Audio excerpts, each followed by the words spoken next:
եւ չվտանգվի աշխատող կնոջ իրավունքները, որպեսզի գիտեք ոնց ոչ մի ներկայացուցիչ, որը տվյալ նախագծին դեմ է, երբեք չի արտահայտվի, որ իրենք դեմ են նպաստի նշանակել չաշխատող կնոջը։ Բոլորը դեմ են նրան, որպեսզի իրենց գրպանից հանվի գումարը եւ դա չաշխատող կնոջը։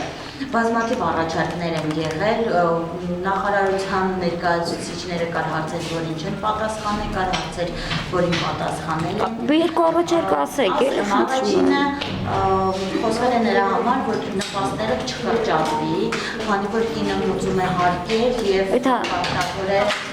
Իմացան ազգային ժողովում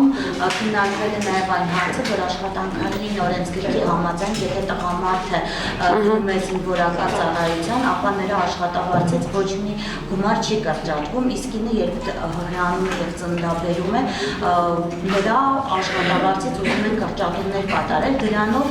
նրանք խախտում են նաև տղամարդու եւ կնոջ հավասարության սկզբունքը, քանի որ սահմանադրությամբ նախատեսված է, որ կինը եւ տղամարդը հավասար իրավունքներ ունեն։ Այդ դեպքում ինչի երբ տղամարդը գնում է զինվորական ծառայության, այսինքն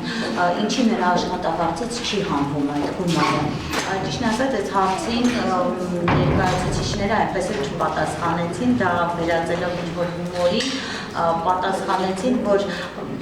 տղամարդը ընտանիք է պահում, եկեք իր աշխատավարձից չկրճատենք, այնպես էլ մենք ոչ մի կոնկրետ եւ լիարժեք պատասխան չստացանք տվյալ հարցին։